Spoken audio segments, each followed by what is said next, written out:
And now I try for the 100th millionth time to make this video. Okay, so this is part one of the, hopefully, series of my experience coming out being gay. I'll let you know if it's part one by whether or not it says part one up there. If it doesn't, that means I got out all my feelings in this next segment.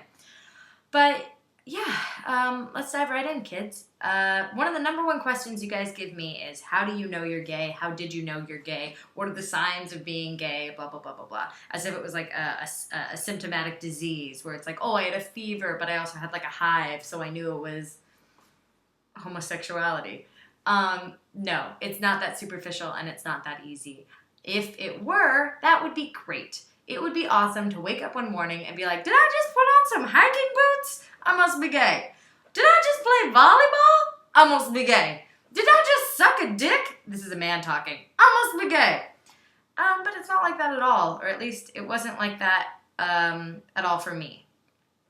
And it might be like that for you. Everyone's life is very different, and homosexuality isn't about your superficial interests in music or fashion or sports or any of that. And I think that that's what makes it so difficult, is that people want to quantify it or qualify it and put it in a specific category of like, these are the things that gay people do. So if you are A, B, C, and D, then you are gay. And that leads to lots of frustration and upsetness. So I guess the most fair thing I can do is just tell you guys directly about my experience, and maybe it'll help some of you. Maybe it won't. Maybe it's just good to talk about it, because you guys have been just so sweet and so kind and so good to me. And I want to, be there for you too. So is this all part of an intro? I don't know. Let's just have a little sip of wine. Meow, meow, meow, meow, meow, meow, bing, bing. So for me, I guess the best place to start is by describing the environment I was raised in and that view on homosexuality. I was raised in a very conservative, homophobic environment that actually felt that being gay or being a homosexual was, I guess, a sort of perversion, like pedophilia or bestiality, or mainly pedophilia and bestiality, I guess, because that's the number one that like affects another living object person. So that's the environment that I was raised in.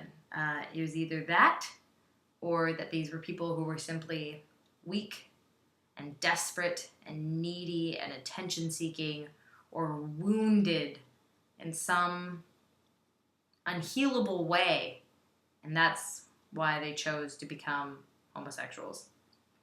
So those are my two options, right? Homosexuality is either A, choice of like selfish expression, look at me, look at me, look at me, or B, a deeply seated psychotic perversion.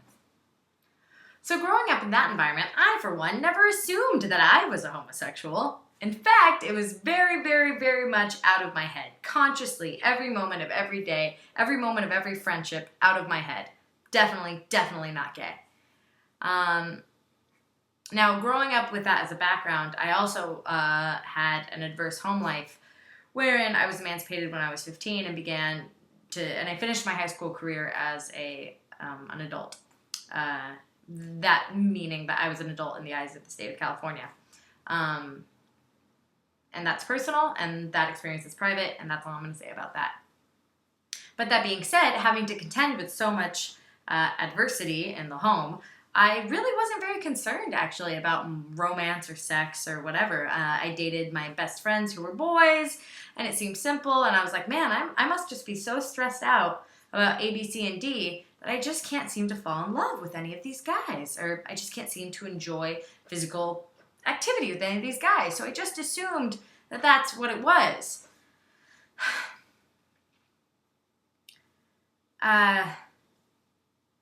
Despite knowing, I guess, that wasn't it. So let's fast forward to college. I'm going to skip the girl story for now, and maybe I'll share it another time. A, because it involves another person who has their own lives, and I don't want to bring it up. And B, because it's not actually relevant. It's the ooey gooey, ooh, tingly winkly stuff, but that's not really what matters. If I do choose to share it someday, I'll let you know via this channel. But skipping the story, realizing I was gay was kind of like, I don't know, waking up and realizing that you're black.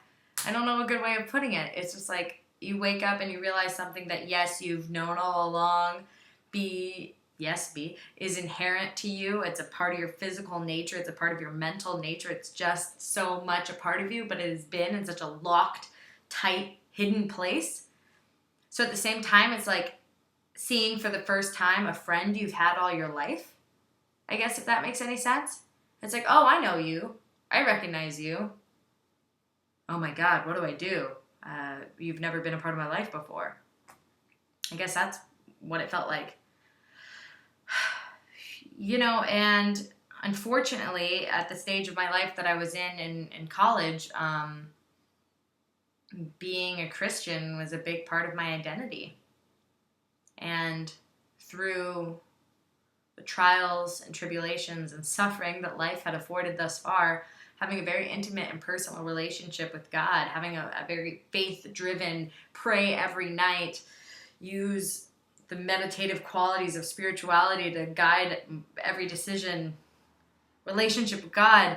I guess the hardest part about being gay was feeling like I was inherently rejecting that, or that a part of that relationship is broken. And I guess that's something that I'm still like trying to figure out today. You know? When you're raised with the belief that perfection is possible, it's very hard to let go of that. But we do our best. So in the story, I'm at the point where I realize I'm gay, and I'm now a gay person who's officially in the closet, meaning that I know I'm gay, but nobody else does. So I come out to some close friends. They obviously are super, super supportive. Most of my close friends were intellectual atheists. So to them, they're like, you're fine. You're fine. Don't worry about it. I come out to, I guess, a family member at a time. Actually, I'm just going to skip talking about family. But I will talk about community. So there I am. Now I'm like, I am officially gay. I am a gay person. Time to go find gay community and be with gay people all the time. I am gay now, so it's totally fundamentally changing every aspect of my social personality because now I'm one of the gay kids. And obviously that isn't true, and that isn't what happens. I think a part of why it was so easy for me to be closeted in high school was that I would look at the GSA, which is what we called the Gay Straight Alliance, and I would see these privileged kids who were so emo and so gothic, and they had everything they needed. They had food and money and love, and they just chose to be so wounded and so hateful, and that just made me so angry. So I guess I kind of always associated homosexuality with that too, which I now recognize is not correct. And let me put an overarching disclaimer on this whole video, guys, that I'm just being honest. I'm just saying how I did think. I'm not saying that this is the appropriate way to think, and I'm not saying that this is the way I think today, but I am saying, honestly, that this was the opinion that I had, you know? So I kind of let go of that. I'm like, okay, so these kids were, gay in high school, and that's what caused them to be so dramatic, and that's okay. I totally get it, and look at me. I was closeted, blah, blah, blah, blah, blah, and I had all my issues and all the things I did to cope. So, to each his own. So let's fast forward to today. Let's fast forward to right now, and I will be incredibly honest with you. Here I am, an entertainer on the YouTube space, which is a very intimate, porous fourth wall space wherein I know you guys and I read what you say, and I feel responsible for you.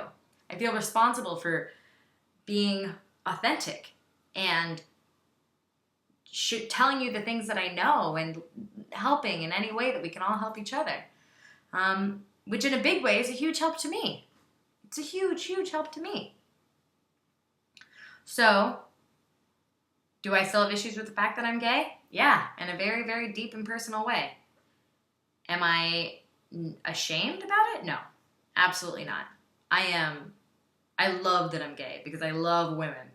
a lot. Maybe I'll make a second video called Things Hannah Loves About Girls. And that video will be fun and delightful. But this video is not like that. This video is like this. Yeah. So I guess that the point of this video is to say that this is the coming out story, and there's so much more to say.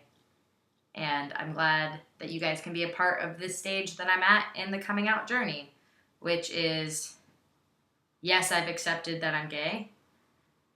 I am no longer ashamed of being gay. I am open and out with the fact that I'm gay.